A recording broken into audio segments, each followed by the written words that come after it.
The aim of our research was to identify negative effects impacting citizens who apply for and receive government-provided social protection payments using e-government systems, which we refer to as harms. These harms can include impacts related to time, effort, physical, mental, and financial factors.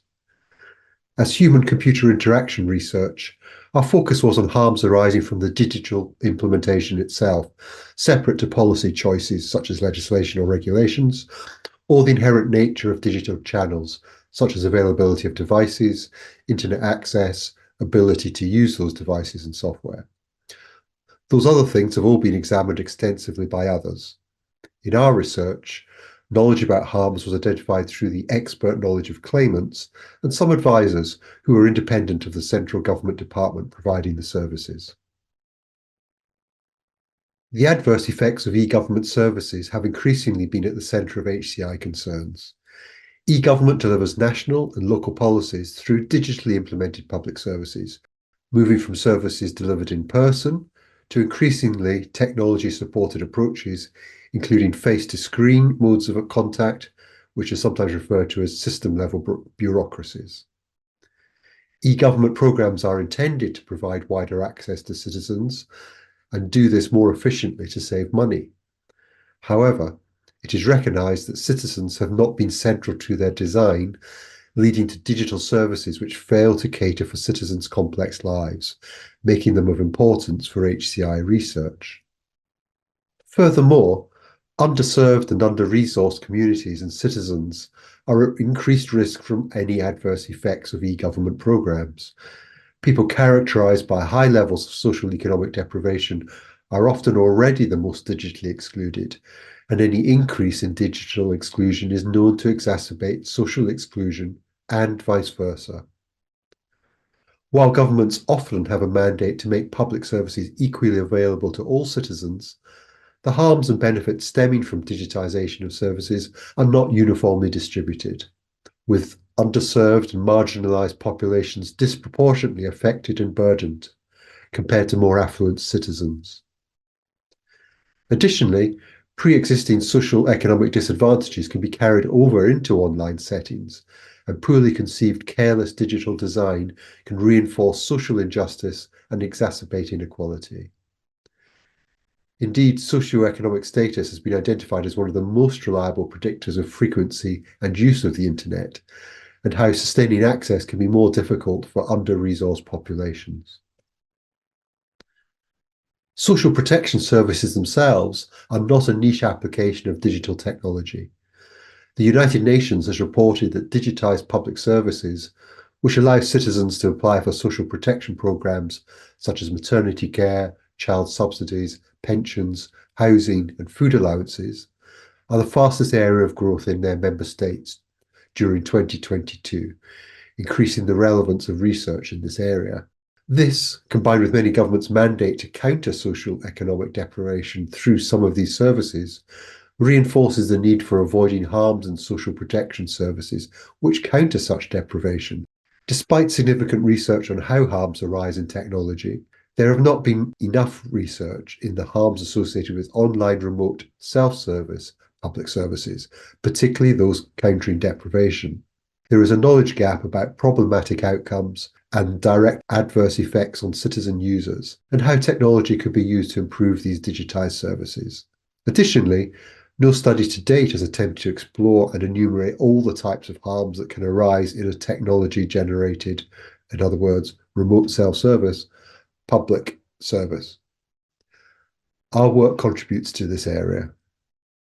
Responsible innovation includes the need to articulate values underpinning digital innovations and anticipate potential risks, harms, and unintended consequences through the use of speculative, reflexive, and inclusive methods that promote deliberation with communities who are directly impacted by the new technology. Previous research has stressed the need to develop new methods to enable further understanding and prediction of how socioeconomic and cultural contextual factors may shape benefits and harms stemming from digital innovations. While value-based approaches can be useful lenses to examine technology's intended and unintended impacts, Values suffer from differences in individual perception, contradictions, and conflicts among stakeholders in innovation endeavours. Furthermore, there is a need to understand how arising harms may impact values. Additionally, users' and designers' goals affect technology use, and values surface and evolve during use. In a similar vein, it is known that harms may only emerge later in the use of socio-technical systems. In this respect, the relations and practices around digital artifacts contribute to variability in beneficial outcomes. And thus, as benefits and harms are co-constructed, they only become apparent when social material practices occur between actors. These considerations point towards the need to base decisions about responsible innovation on more comprehensive knowledge of how and where harms arise. This requires the lived experiences and knowledge of people affected by digital innovations to explore how these might affect them and their communities. Examining potential innovations within an existing system with current users therefore offers a potential way to gather more detailed knowledge of what types of harms arise. Thus, our research design begins by exploring the harms of an existing digitised public service, and then our research design explores making changes to mitigate harms. However, other researchers have noticed that there can be particular reluctance by citizens to take part in design activities for public services due to citizens' perceptions that contributions made would not be valued. Further, working with underserved and under-resourced communities requires additional sensitivities so as not to overburden them, and finding ways to enable voicing and expressing of meaningful contributions. For a more stringent exploration, it is necessary to select an existing digitised public service used pervasively among the population and which claimant participants have gained access online to and are familiar with and have been using as regular users for some time. We based our study around a digitised public service providing an income-related social protection payment digitised public service called Universal Credit in the United Kingdom. It supports almost 6 million individuals, which is around 13% of the UK's 43 million working age adult population. There are strict limits on income and savings eligibility criteria, which mean monthly household entitlement of around £800 or so on average, approximately a third of UK household disposable income. This universal credit is predominantly accessed via an online website with a support telephone helpline only for minor queries, and is thus a type of self-service technology-generated interaction which is undertaken remotely from government officials.